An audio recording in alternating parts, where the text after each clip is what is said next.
is operating to motivate all of this activity happening in a hurry? That's an interesting question, and I'll tell you why it's interesting. Because what's around the corner for them is not around the corner for us. These things live to be about 4,000 years old. So if something was to be right around the corner, for them, it would be in the distant future for us. So let's just say 1 year to us would be half a day to these things. Okay.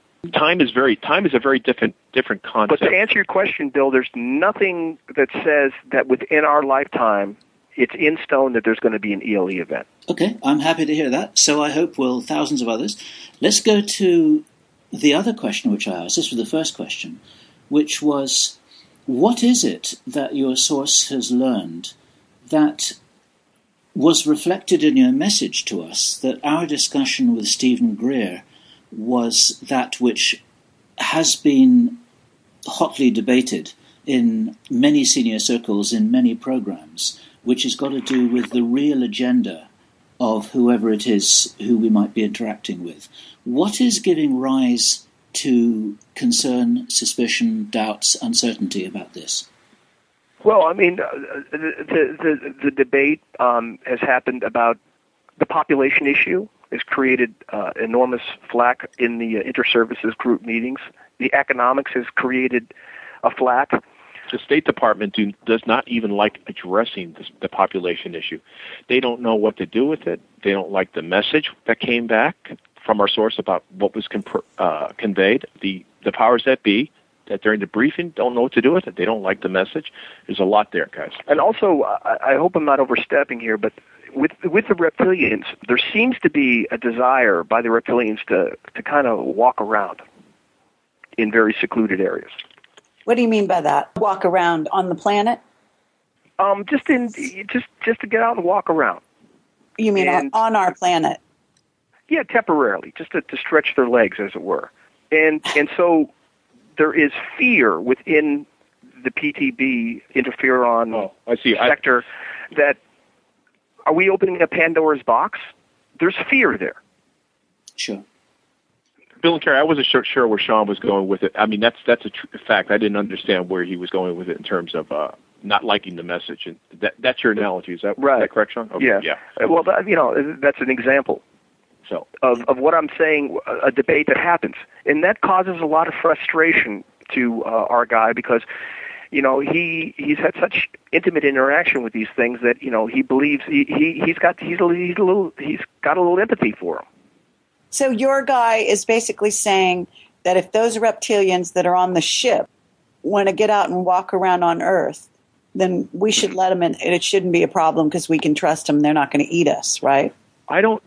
As far as our source, that's again no, and yes. They're not going to eat us because he's seen what they eat. Okay, that's one. Two, they're not. They want nothing to do with humans. Period. Our source has said this to us many different times. They want nothing to do with us. Three, the overwhelming sense he gets is that all they want to do is be able to walk around. Because our guy walked for a period of time in a certain location, and they observed it, and our guy actually came back, and they were very envious. That's very, very interesting. It's interesting, isn't it? Because it does fit with the hypothesis that you mentioned earlier that the reptilians might have experienced a near-extinction level event and have been rescued in some way by the conformers, and maybe they don't have a planet of their own, and they just want to kind of, go that's for a walk under some blue skies. That's the speculation that's been bantered about. Our source says that the conformers have a home planet, okay? But they've been away from their home planet for such a long time that they don't really have a strong concept of a home planet. They're very peripatetic, so their home is essentially, systems, guys. I mean, it's not condensable. Or it may be a base. Yeah. But he did notice that most of the, I can't say all, but most of the ET races out there no longer have a home planet. Yep. Okay. I want to know what it is that they are basically doing here. In other words, what you're saying, or what it seems to be, is that this group somehow got in touch with, the powers that be, whoever you want to call it, who then put together these working groups and then set up a situation where they would be, given this adaptation that was temporary, okay, so that they could Here, interact. let me recap by what we do know. We know that the conformers have been here for a very long time. We know that there's been an interaction for quite a while. We know that they like to observe us. We know that they're technologically advanced. Okay? We know that they know that our system goes through periodic extinction level events. We know that they're interested in our technological development in light of our extremely short lifespans. Okay? Now, for me to adequately answer that question, I think more information needs to be gotten. I want to clarify something here, is that this is just because our source experienced this group, that's not the first time.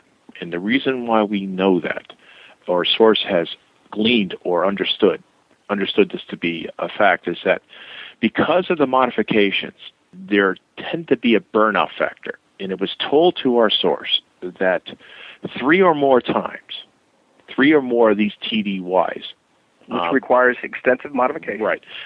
Tends to burn out the individual. They don't survive. So that means if we put on our hats, again, our military hats, it means that there had to be probably a high attrition rate with previous team members to get to the point where they learned, hey, we can't do this more than 3 times. So maybe there have been a number of failed programs before that we haven't heard about. Correct. Yes. Correct. Yeah. That's, and our source says, I take my hat off, and he says, I raise a drink to the men and women, okay? And I notice I said women too, guys, all right? Men and women who have been associated with this program, who have probably been the trailblazers of success and failure with the modifications. We can also say that the conformers have a very, very good understanding of our biology. Oh, an incredible understanding of our human... what human beings can take, what modifications need to be made, et cetera, et cetera, et cetera. Okay, so what I was trying to ask, though, was actually why now? In other words, let's say there were other programs, as you call them, and what was the purpose of them coming into contact? Because this is contact, if it's true. And in essence, why are they initiating a contact scenario with us? What's their purpose? I think, and this is a big thing because we can only speculate here, okay? And this is also comes from our source. 1, there's going to be earth changes. 2, we are proceeding so fast, technologically speaking, that we need to understand the balance with our environment and how to survive that and how to work with that. We have problems coming up. They see it. Like I said, we think they have gleaned this from other systems that they've looked at. Again, our source agrees with us 100%. These guys appear to be cosmic engineers. And he's come back to Shawn and myself and said, hey, that you really, I think you're right. They're cosmic engineers. I really see this, which I alluded my point to contact. So that's 2. 3, I think there's a lot of pressure from the pro-disclosure white hats, we'll call them, to get this out on the table and to have a change. Because the way the current system is working, the way what Shawn and I, and this is, well, I'm going to interject our point in what we think is going on, is that we are caught up in such a bureaucratic juggernaut right now that we can't change some of the things that we need to change. And I think the white hats realize this. I think they want certain things to change, and they can only do it through disclosure, and we think that it can only be done through unambiguous contact. Well, let me try to help carry out a little bit, because she's going into a very specific question about the ETs themselves. Why are they here now? Why are they approaching us now?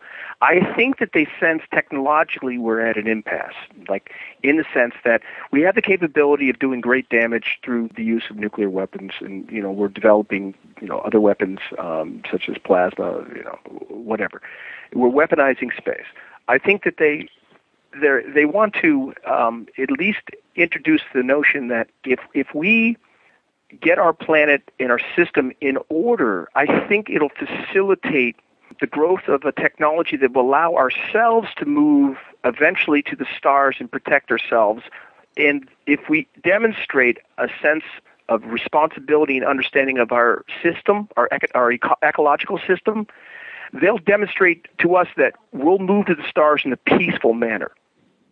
Does that make sense? Okay, and is this information that your source has given you? This is the best. This is the best that we've gleaned from our source in terms of our source's interaction with the conformers, in terms of their understanding and their appreciation of our system. What has our source said time and time again? That we have to, the ETs say we have to start learning to live in a more balanced nature, or we're going to kill ourselves. Are they dangling technology out there that if we... It could be construed. Yeah, that's an excellent question. It could be construed that there's a dangling of the possibility of being seeded technology if we demonstrate a sense of balance. Okay, and then have they talked about other ET races that perhaps haven't been interacted with, at least visually, but have they talked about, to your source, the existence of other ET races and their motivations for being here? I believe the conformers... I can't read them. You can't read them, so it's difficult to say, but all But he can ask them questions. He must ask them questions, right? Yes, a lot of times. But he doesn't get answers. He doesn't get answers, period. Oh, he doesn't get any answers? No, not always. Not always. In fact, there were many times where no is out of their mouth, if they have a mouth. Well, okay, so in other words, he asks them he has to ask them a question. Otherwise, what are they doing together? You know what I'm saying? Well, they're imparting to our guy information that he can use as an envoy to take to his superiors. Okay, they're imparting information. But it doesn't stop them from asking the question. In fact, there was one instance where our guy asked him a question many, many times. Eventually, they gave him an answer because he was persistent. What was the question? I don't recall, but it was a question. Okay, because I think it was in the context that they always say no. He goes, well, there was a time I asked him. I kept on asking the question. They eventually gave him the answer. Okay, if they're so busy not answering questions, then you say they're giving information, but they're not answering questions, and they're not giving us technology. Then coming down to say, look, you guys are not taking good care of your planet, and in general, you're looking at an extinction level event eventually. This is not really useful or good information. It's nothing we don't already know. So I have to believe that if they're spending all these hours and all this energy to interact with these beings, that these beings have more to say for themselves than that. Well, I'm going to give a scenario here. This involves some modifications. We may be giving more to them than they are giving to us. Okay? Now, in more ways than one. Now, I know that, guys. Our sources said this planet, he agrees that we're nothing but a big truck stop, guys. Everybody comes here.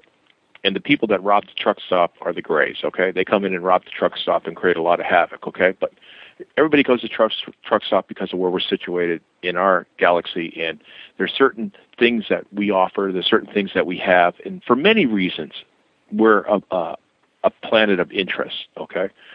But what we have gleaned is very much like I go back to the movie Contact, okay? And I think that there is a reality to this. I think what they're trying to understand about our planet is who and what we are in every single respect. So, do you remember when Foster, and I'm going to use the scene, remember when she came down and she says, she saw her father, and she goes, I know you're not my dad, you just downloaded my thoughts? Yeah, exactly, at the end, yeah. Okay, now, without getting too much into that, we are this has been confirmed by our guy. We think that is one of the major things that the conformers are interested in. There is a lot going there, and there is a conduit, and they need that conduit to understand. Our source says time and time again, these things are not human. So there's absolutely no reason for them to understand the intricacies of human emotions. Okay, but they've been here for thousands of years, and they're still studying us after all this time, but they're advanced. So what you're saying is they've actually, and you even said there was interaction prior to this, although I'm not sure how the interaction took place if you're saying that they couldn't, materialize. And neither are we. Neither are we. Okay, but in essence, what you're actually acting as though they just arrived, and they're studying us because they want to know. But it sounds No. more like they know the information already. So what really